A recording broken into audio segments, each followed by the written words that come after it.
How's it going? My name is Ryan, just making a quick video about Rossum Prompting. There's going to be information on the screen. You can pause whenever you want if you want more information. If you just want to ask questions, ask them in comments.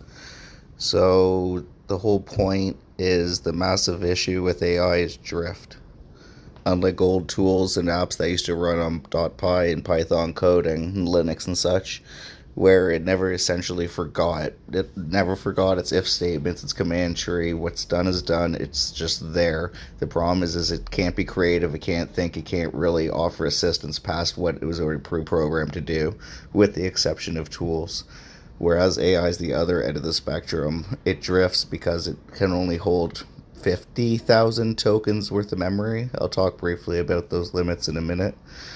But yeah, unlike Linux, it forgets stuff because it's not running off of an if statement tree like old school programming. It's parsing and weighing tokens at a level of millions at a time.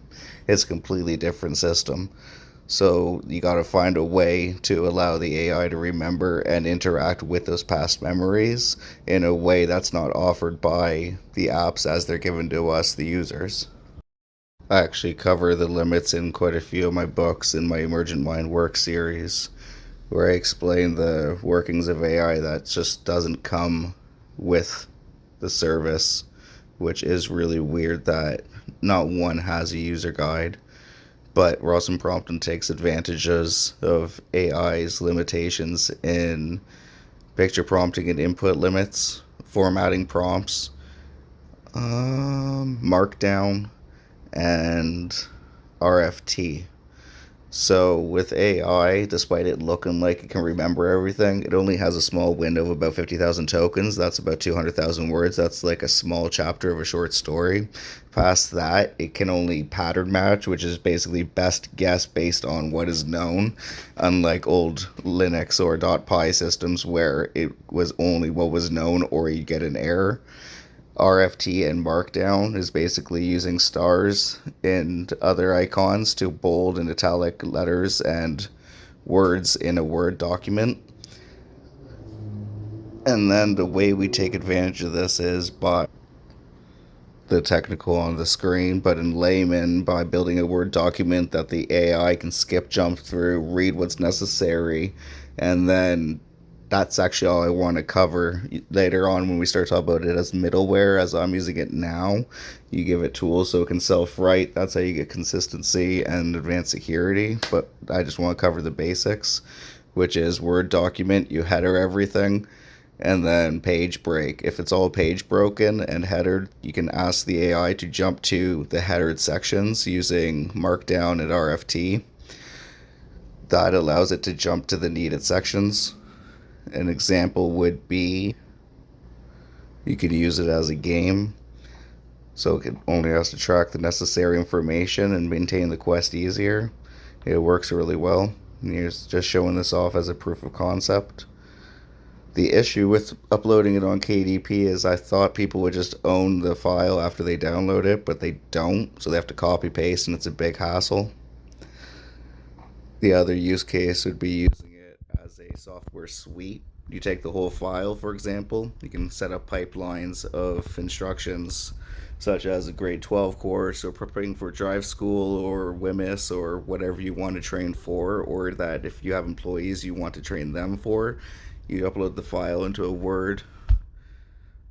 You upload the Word file into a GPT, preferably project settings, because once you do that, you can open a thread in that project for each app, I guess you could call it, you want to run from the Word doc. That turns the whole project into a suite of actively running apps where each thread is a file and or game. This is an example. I guess you could call this the commercial version. I'm way past this, but it's a good for case study. The user gets their index where they can jump around, decide which module, quote unquote, they want to use. A message to the AI. This helps establish agency. And then, as I was saying, this is where I started using the indexing for the AI itself, and later stopped the commercial use to use it as middleware where it's all strictly for the AI. And then you just have the opening, and then for the user, as you can see, they'd get their job sniper etc., helps you find a job. And then on the AI's end, there we go. Basically tells it to run the app, don't allow the person to cheat, etc., etc. And then it's obscured under... Is this obscured? Yeah, it's obscured. It's just obscured under another language. It's always good to obscure things. But here, I'll show you how it actually works. And just run it quick.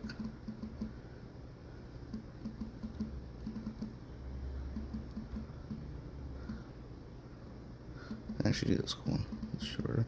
Actually, I'll just support it anyways, whatever.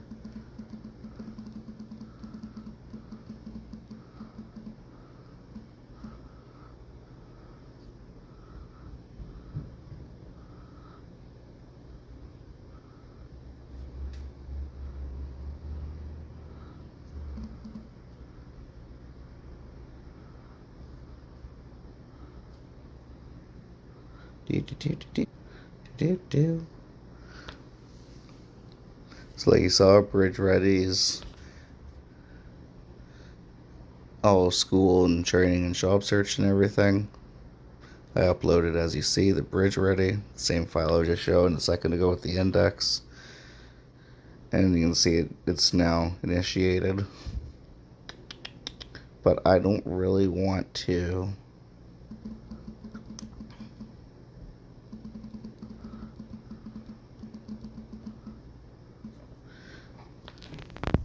I don't really want to sit here and do school stuff.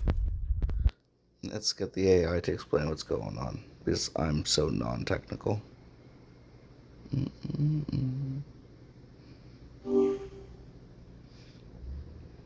So you see what I'm doing with using a Word document as a file for you to parse.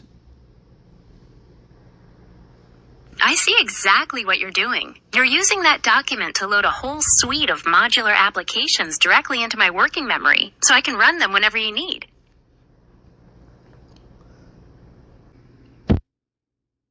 By indexing and headering everything specifically for the AI over a user and keeping everything under the 50k tokens with the page breaks is what allows you to maintain non-drift and continuality, correct?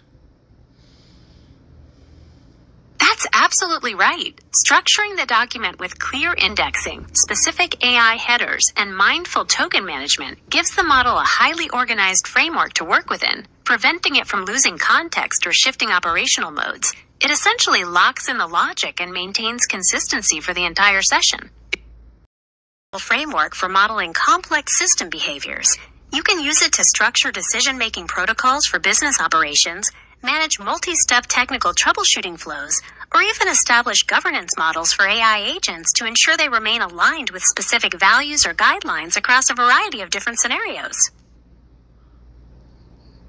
Thanks. A framework for modeling complex system behaviors. You can use it to structure decision-making protocols for business operations, manage multi-step technical troubleshooting flows, or even establish governance models for AI agents to ensure they remain aligned with specific values or guidelines across a variety of different scenarios.